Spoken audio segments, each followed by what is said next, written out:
L'objectif, la capsule d'aujourd'hui, résoudre des fonctions valeur absolue.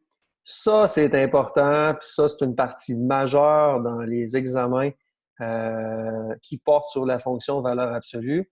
Alors, on va faire 4 exemples pour voir un peu toutes les variations de problèmes qu'on peut avoir là-dessus. Donc, l'exemple numéro un exemple, selon moi, trop facile pour placer ça dans un examen. Par contre, la façon qu'on va résoudre cette équation-là, parce qu'ici, il faut trouver les zéros, c'est la même chose que lorsque c'est complexe. Alors, l'idée, c'est juste de s'approprier un peu la recette et puis après ça, on l'applique même à des équations qui peuvent être très complexes. Alors, trouver les zéros de ça, donc première chose qu'on fait, on va mettre ça égal à zéro. Ici, vous allez voir, là, il y a une esquisse du graphique qui va se dessiner. Le graphique, il n'est pas nécessaire pour résoudre des équations. Pourquoi est-ce qu'on en a fait? Parce que dans la prochaine capsule, quand on va étudier comment résoudre des inéquations, là, c'est essentiel de faire un graphique. Alors, on va se pratiquer tout de suite à dessiner des graphiques, mais je le répète, les graphiques ne sont pas nécessaires. Puis comme des fois, on court un peu après le temps dans les examens, c'est à vous autres de voir, c'est à vous de voir si vous avez le temps de faire vos graphiques. Alors, le graphique ici, il est simple. Le H, c'est 0. Le K, c'est moins 6. Donc, le sommeil est là. Le A est positif. Donc, un V par en haut. Alors, est-ce qu'il y a des zéros ici? Oui. On voit là que les zéros sont là et là, mais comme c'est une esquisse, est-ce qu'ils sont vraiment là ou le V fait plus quelque chose comme ça dans ce cas-là? On va voir. Ce qu'on va le trouver, ce qu'on va trouver, c'est on va trouver l'exactitude des zéros mathématiquement. Alors, on résout. Première étape, on résout. On met ça égal à 0. Première question qu'on se pose, est-ce que la fonction valeur absolue a des restrictions, un peu comme la fonction racine carrée? Alors, ce qu'il faut se demander, est-ce qu'il y a un nombre que je peux mettre ici dans la valeur absolue qui fait que quand je vais rentrer ça dans ma calculatrice et peser sur égal, où je vais essayer de trouver la réponse, ça va marquer erreur. Ça, c'est une façon imagée de le voir, mais l'autre façon qui est un peu plus intelligente, c'est est-ce qu'il y a des nombres qu'on ne peut pas mettre ici? Des nombres négatifs, non, on va les rendre positifs. Zéro, il n'y a pas de problème non plus. Puis des nombres positifs, évidemment, ça va là. Donc, quand tout fonctionne, ça veut dire qu'il n'y a pas de restriction. Alors, on y va. Donc, l'étape, c'est d'isoler la fonction. La fonction, là, elle est ici. Là. On le voit, là, c'est la fonction valeur absolue. Donc, c'est ça qu'il faut isoler, mettre tout seul. Donc là, la seule chose qui n'est pas à sa place, c'est ça ici. Donc, c'est moins 6. Donc, on va briser le lien en faisant plus 6 de chaque côté. Voilà. Donc, on a fait plus 6. On va enlever notre petit carré jaune. Et puis, là, je suis rendu à détruire, si on veut, la fonction valeur absolue. Il n'existe pas, comme la racine carrée, d'opération inverse qui enlève une valeur absolue. Donc, il n'y a pas de... La racine, son opération inverse, c'est carré. Puis l'inverse du carré, c'est la racine. L'inverse du moins ici, l'opposé de ça, c'est faire un plus. Donc, pour briser le lien, je fais le contraire. Malheureusement, il n'y a pas de contraire à une fonction valeur absolue. Ce qu'il faut faire, c'est qu'il faut simuler tous les cas possibles. Donc, c'est réfléchir à quelque chose en valeur absolue donne 6. Puis là, c'est là qu'on revient à l'essence de la définition d'une valeur absolue. La valeur absolue, ça rend positif. Ça peut rendre positif des nombres négatifs, ça peut rendre positif des nombres positifs. Fait que qu'est-ce qu'il peut avoir ici? Donc, ce quelque chose-là, pour qu'il donne 6, ça peut être quoi? Ça peut être 6 en valeur absolue, mais ça peut être aussi moins 6 en valeur absolue. Donc, c'est à ce moment-là qu'on va diviser notre problème en deux et puis on va évaluer les deux options parce qu'il y en a deux, étant donné que c'est une valeur absolue. Et c'est à ce moment-là qu'en divisant, on vient d'évaluer tous les cas possibles de la fonction valeur absolue et puis on l'enlève. Donc, ça veut dire que l'intérieur de la valeur absolue, puis écoutez bien ce que je viens de dire, l'intérieur. Ça veut pas, je n'ai pas dit X, je dis l'intérieur de la valeur absolue. Tantôt, l'intérieur va s'appeler plus compliqué un peu. Et c'est moins 6, puis l'intérieur de la valeur absolue peut valoir 6. Ici, on n'a plus de travail à faire parce que l'intérieur était tellement simple que c'était X, il est déjà isolé. Donc, la valeur que x peut prendre, c'est moins 6, puis la valeur que x peut prendre, c'est 6. On a fini. Je peux toujours valider ma réponse, mais ce n'est pas nécessaire dans ce cas-là. Mais par prudence, c'est toujours bon de la valider. Donc, si on valide la réponse, si je place moins 6 dans mon équation ici d'origine, donc je place moins 6 là-dedans, on va l'encadrer pour mettre en évidence. Donc, si je le mets en évidence, maintenant, ce que ça va donner au bout du compte, ça va donner 0. Donc, parfait. Quand on remplace moins 6 ici, ça donne 0. Puis c'est ça, donc on veut trouver quel x va donner 0. On le trouve. Donc, la première réponse ici, elle est bonne. La deuxième réponse, même chose, elle est bonne aussi. Alors, on a deux réponses. Quand on a deux réponses qu'on peut énumérer, en secondaire 5, l'écriture est quand même plus importante qu'en secondaire 1. Alors, c'est x, les valeurs de x appartiennent les accolades qu'on est capable d'énumérer, puis on écrit ça en ordre croissant, donc c'est moins 6, virgule, 6, donc moins 6 et 6. Un deuxième exemple plus complexe, le voilà. Donc, trouver les zéros de la fonction f de x égale valeur absolue de 2x moins 6, ferme la valeur absolue, moins 10. Encore une fois, si je dessine le graphique de ça, là, actuellement, ce qu'on a vu précédemment, dans une autre capsule, on ne peut pas faire le dessin de la fonction tout de suite parce que le x, il n'est pas tout seul et positif. Donc, c'est pas vraiment, c'est pas, mon h ici, c'est pas 6. Il faut que je transforme cette fonction-là en forme générale minimalement. Alors, si je le transforme en forme générale, ça donne ça. Et là, je peux dessiner mon graphique. Le HK est à 3 moins 10. Le A ici est positif, donc 1 V par en haut. Puis je m'aperçois que ici, que ma valeur absolue croise l'axe des x, donc il y a effectivement des zéros. À la limite, si mon graphique, si je dessinais mon graphique à l'examen puis je m'apercevais qu'il ne touche pas à l'axe des x, j'aurais le droit d'arrêter mon problème là parce que mon graphique, si je ne fais pas d'erreur, il démontre qu'il n'y a aucun zéro, alors je n'ai pas besoin de résoudre. Bon, à ce moment-là, c'est comme l'esquisse n'est pas nécessaire, la plupart des gens vont avoir tendance à aller résoudre directement. On met ça égal à 0. Une fois que c'est égal à 0, ensuite de ça, il n'y a pas de restriction, donc on isole la fonction valeur absolue. On brise le lien. La fonction qu'on veut isoler, c'est elle. C'est ce qu'on veut avoir tout seul. Et puis, donc, on brise le moins en faisant un plus. Donc, ça devient plus 10. Et là, je suis rendu à défaire parce que ce que je veux à la fin, c'est avoir la valeur du x. Mais là, le x, il est pris avec un moins 6, un 2, puis une fonction valeur absolue à briser. Comme on a dit tantôt, la fonction valeur absolue, il n'y a pas d'opération inverse qui détruit ça. Il faut réfléchir.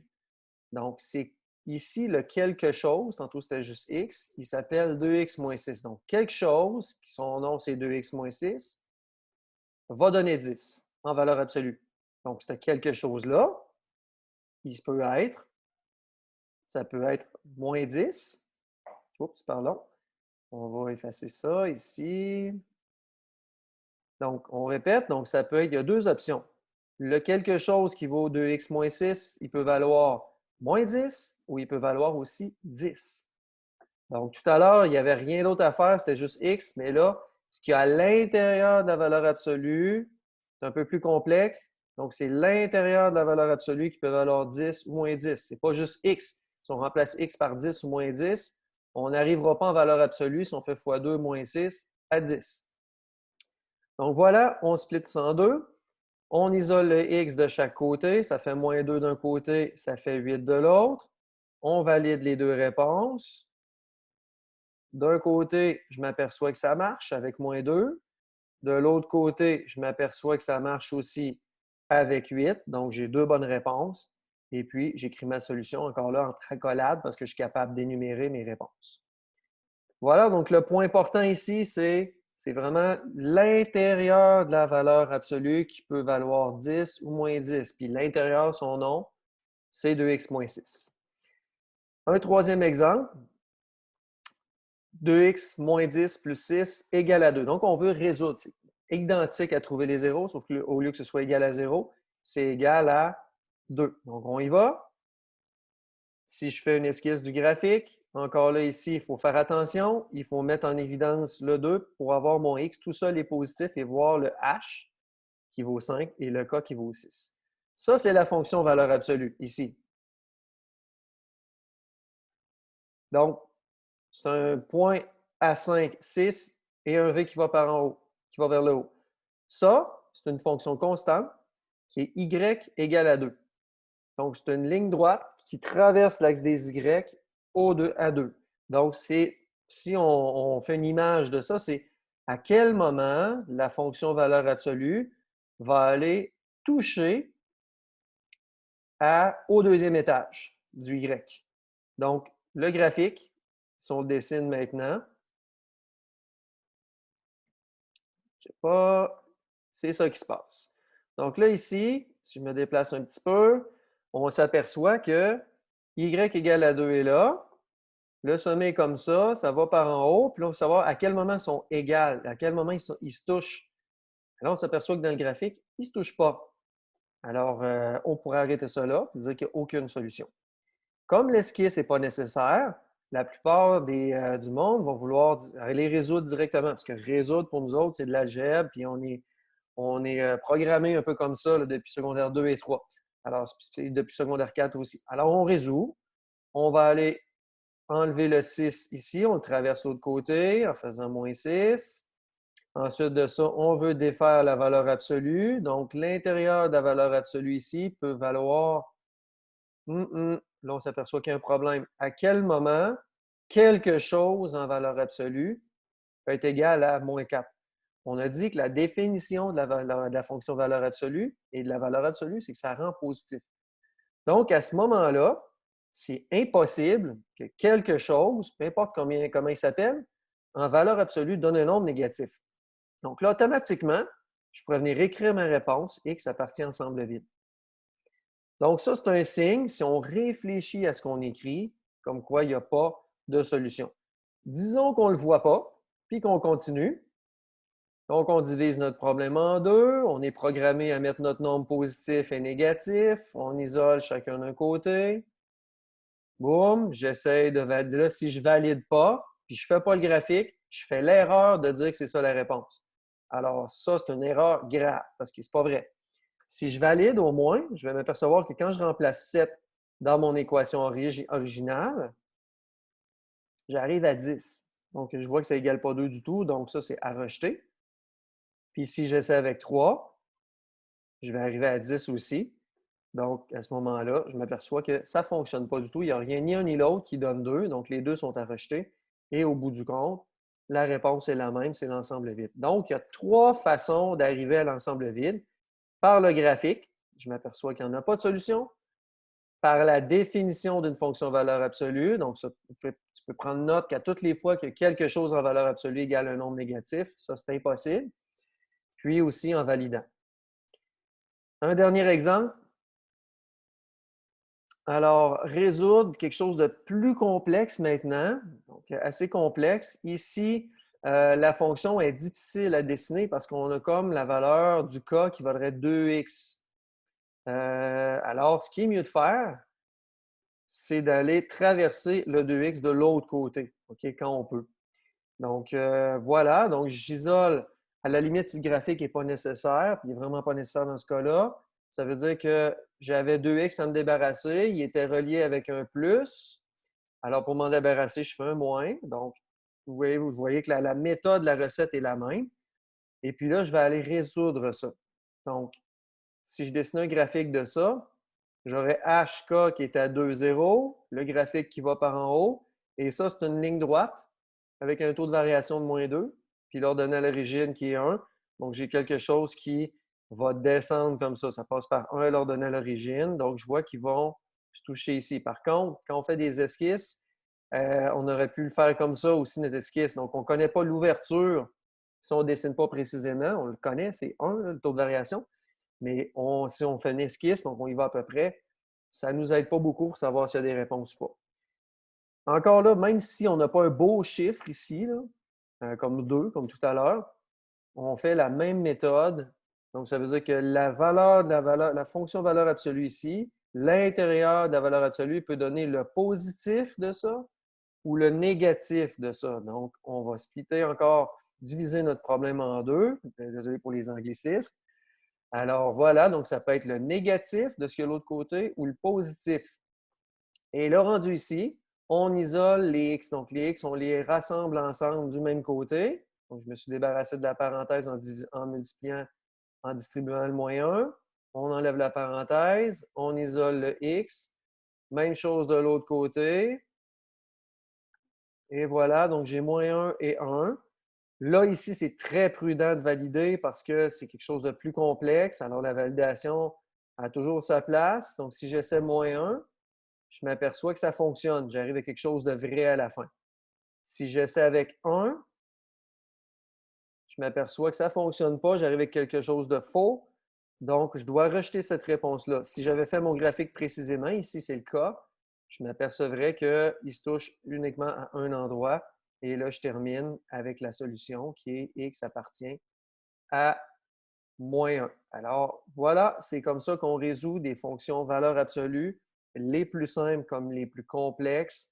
Alors, la recette est toujours la même. Puis, si vous l'appliquez intégralement, puis vous ne faites pas d'erreur de calcul, ça va toujours fonctionner.